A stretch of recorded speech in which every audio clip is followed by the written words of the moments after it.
What's up, Big 12 Nation? It is Tuesday night in America. Did you miss me?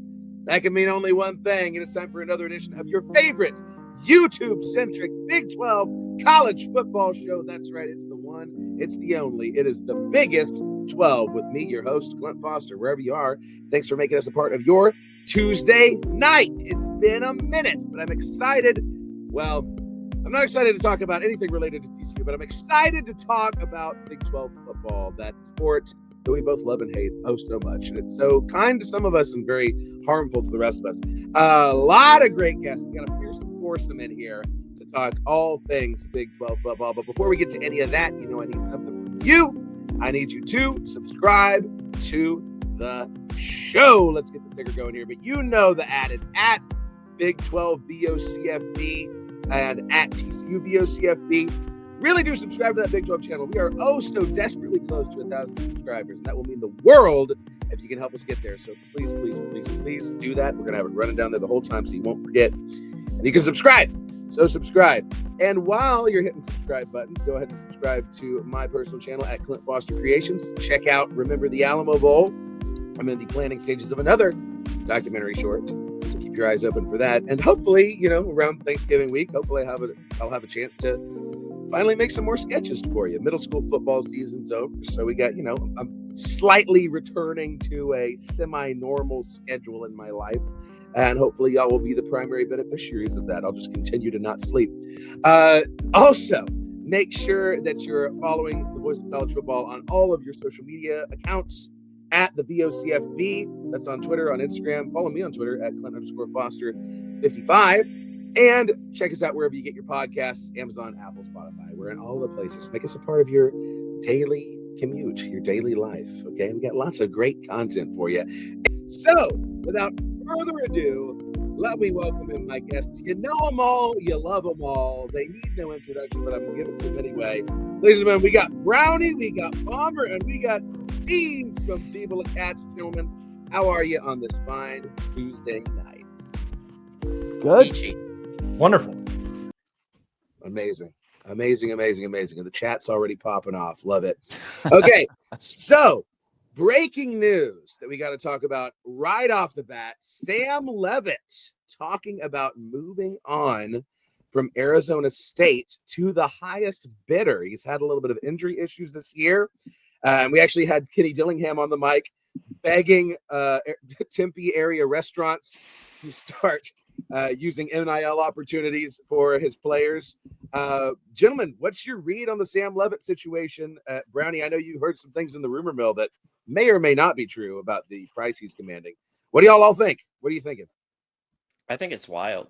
I mean, you're talking about a redshirt sophomore that honestly could have declared for the draft at the end of this season, especially if he stayed healthy, and probably was going to be a top 10 pick and probably one of the top 3 quarterbacks off the board.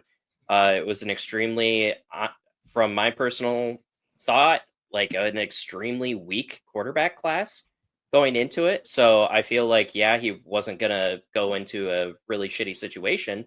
But I do find it kind of interesting that they're now playing around with money to see if he can get more for one more year. But honestly, it's high risk, high reward, right? Because you might come back for another year and it might be a season-ending one. Like we don't know, and obviously hindsight being 2020, and you wish that you could look into the future. But I think it's kind of crazy that he's willing to throw all of the chemistry and stuff that he has at Arizona State, unless him and his camp know something that we just don't know at Arizona State. It's interesting because Arizona State has seemed to be one of the more progressive programs within the Big 12 and in the country on the NIL front. And Kenny Dillingham has really been at the forefront of more of a players coach movement. Even going so far as to quote tweet players who are leaving saying, whoever gets this guy is going to have a great player. That's just something that you don't see coaches do. And it's something that I've really enjoyed about Kenny Dillingham, despite me having a secondary allegiance through my wife to Arizona football. So because of that, I'm not really allowed to like Kenny Dillingham, but it's just the culture that he's brought to Tempe and to the Big 12 in general is something that is really interesting and something that I think we've seen, with similar cases such as Matthew Sluka, Nico Iamaleava, and now Sam LeVitt. The grass is not always completely greener on the other side, especially if you're doing this mid-season. Yeah, here's that Dillingham quote I was referencing, and then Bomber, I'd love to hear your take. He said, every restaurant, if you don't have a food item named after an Arizona State Sun Devil, why? I don't get it. $500 a month, $1,000 a month. Our success leads to more success in local business. We're a revenue generator for the city. It's not just restaurants. It's car companies. It's literally everything we can get involved. Bomber, what's your take on this whole LeVitt situation? So we have cautionary tales, right? 2 years ago, DJ Ugalele went to Florida State, and his career basically fell apart. Nobody's talking about him being in the NFL anytime soon. And then we had Shedeur Sanders, who was supposed to be a number 1 pick, slipped to 5, and now is being laughed out of Cleveland for how poor his play is. How much better would it have been for him to stick at Colorado one more year? How much more money would he have made in Boulder this year? How much more successful would they have been if he would have stuck around? I don't know. It's arguable whether he was even that good. BYU made him look pedestrian. And I think the next year, everybody's going to learn on that. But I guarantee that's what the NFL has on film for him. And so LeVitt has been talked about for an NFL quarterback, no problem. The problem's going to be his injuries. His injury history has not been great. And now we have a situation where is ASU going to be the top bidder?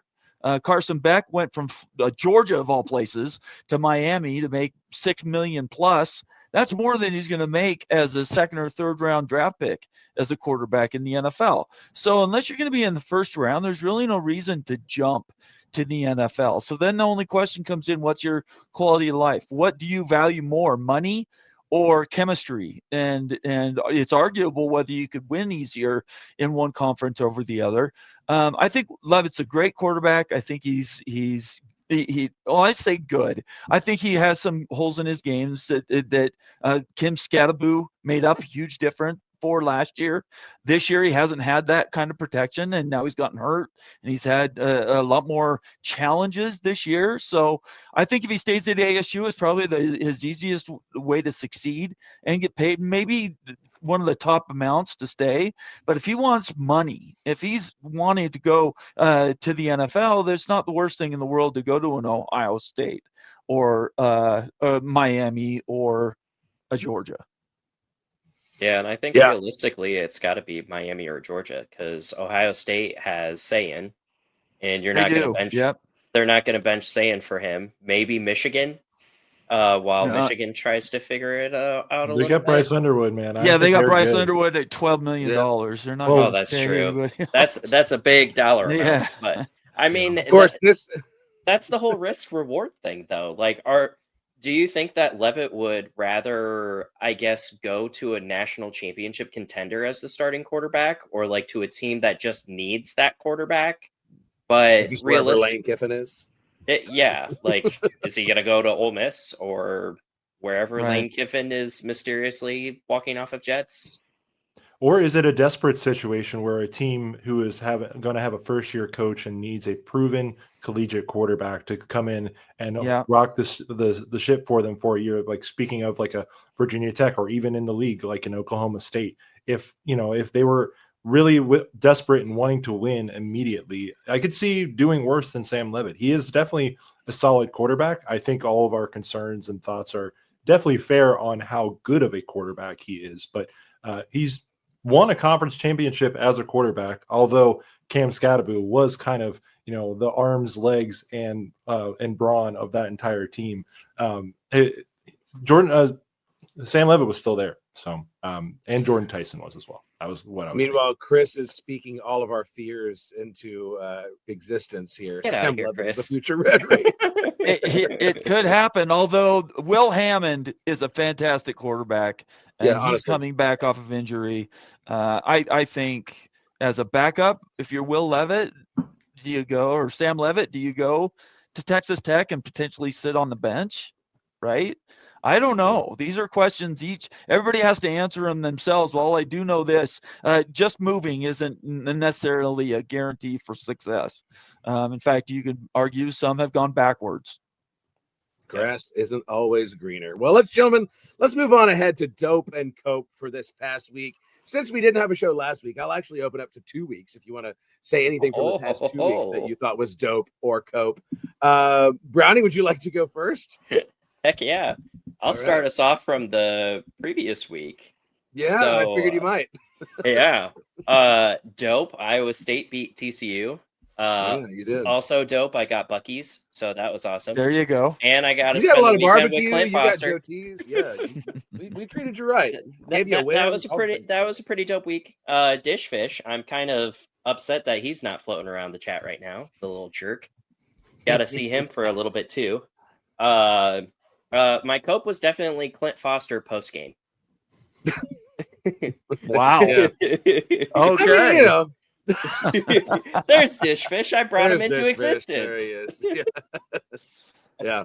I mean, you act like I wasn't any fun. Like we Oh no, we had an absolute blast. Like it was absolutely awesome. But like, just like every time like we started bringing up the football game, like Clint was like, "Man, fuck this shit." It was awesome. Yeah. So I think that was going to be my dope and cope from like last week. This week. I think my dope is going to actually go out to the previous breaking news of the Big Ten's proposed equity deal for their new media deal that basically says that everybody is on the same level as Rutgers unless you are Michigan, Ohio State, Penn State, USC, or Oregon. So that's super dope just because I hate the Hawkeyes and that'll kick him down a little peg. And honestly, my cope for this week is just kind of all of the losers in the Big 12 because there was a lot of hate going on through my like Twitter feed on Sunday from everybody who had a loss. Like Cincinnati was coming out of left field, TCU was having a rough go of it. Like I know you and I were texting through some feelings, and I told you to drink some Everclear, but I mean, like there was just a lot. There's just too much for me to go over everything, but yeah, the Big 12 was not having themselves a good week on Twitter. Let's just say that. Yeah. Steve, what was your dope and cope of the past week? So I'll go 2 weeks as well. My dope of 2 weeks ago was really getting to see West Virginia kind of get off the schneid and get a home win.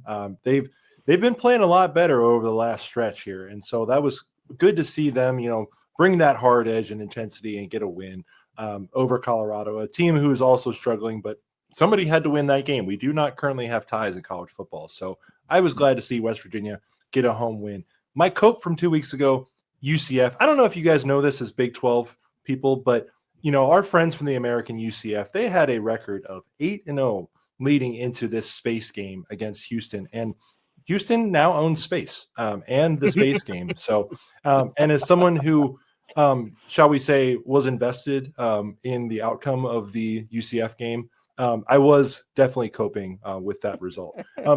And then this past weekend, the dope thing for me was to see, Jacob Rodriguez from Texas Tech just be able to line up in the formation, score a touchdown, hit the Heisman pose.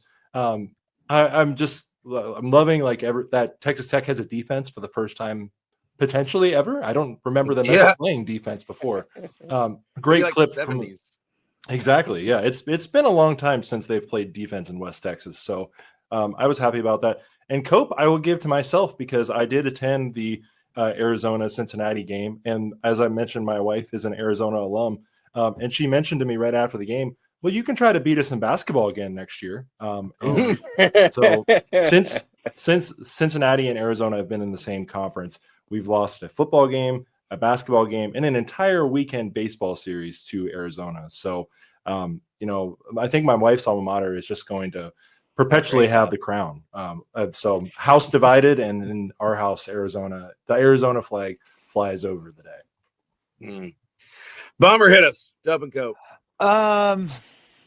Well, BYU keeps winning, so that's you can call it whatever you want. I think the cope, and it's going to continue to be the problem for the Big 12 is how do they get a second team in, right? I think it's foregone conclusion Texas Tech is in, and they've earned it, right? They beat everybody, so they have deserved, well, except for ASU, but the conditions were different at that time. So I just don't know what the strategy could possibly be at the Big 12 offices to get over this hump that says the Big 12 isn't a two-bid league, or more for that matter. Utah is maybe arguably the hottest team in all the country. They're not going to get a chance to play if BYU and Texas Tech win out. They're going to be playing and hoping that they get rescued at the end of the day. And I think what we're seeing now in the CFP is no, okay. Is to have the world recognize you're doing good and yet not reward you. And it's a problem in the Big 12 that I still, the problem has not been fixed. And I don't know that it can be fixed, to be honest with you. When you have a Notre Dame that's going to get in almost every year with 2 losses, doesn't really matter who they lose to or when they lose. That spot is technically really a Big 12 spot. Same with the ACC. Last year, I would put it as a little bit of an aberration. But if that same season happened this year and it wasn't Clemson, you're not getting 2 teams in. They'll pick the best team out of the ACC, and they just won't take the champion. So, and that's what Miami currently is right now. So, I in some way, shape, or form, we have to fix this riddle. There's some way that we can go where if you have a team that only loses 1 game in conference all season and then loses a conference championship game, they're not going to be in the CFP. That I'm sorry, it's just way ugly, and I don't know what the Big 12 can do to fix it. No. Would you like to see them post some of those similar graphics that the ACC account has been posting, where the blind resume? And... Those are largely pathetic, to be honest with you. See, go ahead. I understand. No, I completely agree with you, and I think obviously we're going to pick on the ACC here, but I do think they make a point, and where BYU can get in. I mean, I know everybody, Utah at least wants to be the enemy of the rest of the Big 12. But if Utah keeps winning by 30 points, like maybe, unfortunately for BYU fans, they might get in as well. It's I think it's going to be about kind of gaming those strength of schedule, strength of record metrics, and getting those style point wins. And I'm sure Clint was really crushed to see Baylor lose by multiple touchdowns this past weekend at home. If there was a dope from this last week, that was it. But it was Utah that did it, so it's like, yes. So I was voting for the Meteor. It's easy to say that Utah's beating everybody like a drum, but if you really look at their strength of record and their strength of schedule, it's a lot worse than even BYU's is, let alone Texas Tech's. So we're trying to pump them up right now. You know what? I don't really care. Palmer says, "Screw your Big 12 camaraderie." What I'm looking for leadership. I'm looking for leadership from Brett Yormark. The one thing he can control is when he gets and speaks in front of the press. How often he's up. Why isn't he the second week of the season standing up and saying, "Yep, all my teams, every one of them, I want to get 3 teams in"? He doesn't do that. And he's just as bad as Jim Phillips is. So is it something that maybe carries the day? I don't know. It might, depending if Miami gets in and Virginia, if they win out, doesn't. But the larger storyline is the system is so broken. Can it be fixed at 12 teams? Is the only way to make it better for the Big 12? We go all the way to 24 to try to bring in as many of those teams in as you can. Because 16, you're still not going to. You get mostly SEC and Big 10 schools, even in that pick. So it's just a tough deal. Yeah. Bring back. Well, I'm gonna. Dang it. Honestly, it would be way better. At least then you knew what you were doing. I like the metrics. Publish the metrics. That way people can manage to the metrics. Yeah. Well, I'll do my dope and quote quick because I know you got a hard out, Bomber, and I want you to be able to talk about this BYU Cincinnati game. Sure. My dope, we'll go back 2 weeks. I got to give a shout out to West Virginia for being the official John Denver Bowl champions, beating Colorado. They did, week. didn't they? Yes. They did do that. So you got that and the Pitt game to hang your hat on, if nothing else. And my cope, Sonny Dykes is just an unstoppable bad idea machine when he's on the mic. That man it's impossible for him to not say something incredibly stupid, particularly after a loss. He's just been doing a whole lot of that. The vibes are not high. But as far as good vibes go, you talked about Cincinnati owning space, Steve. I have to say that there is only one Big 12 city that has a flag on the moon, and it is not Orlando. It is not Cincinnati.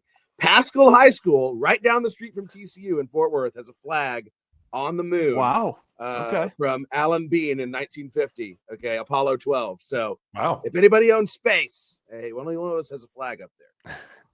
Wait a second. 1950? Yeah, Apollo 12. Yes. No. Oh wait, no, he's a class of 50. Class of 50. I was gonna say 1950. I'm looking at the they hadn't even put missiles into Sputnik. space. So I was it gonna was say, in the 70s. Here's the. when was I'll show you Sputnik? the. I was reading the flag. Okay. When I said that. See, class. I'm of just teasing 1950 you. Pascal. I don't care. Yeah, It's fine. yeah. I'm totally Yeah. okay with it. There we go.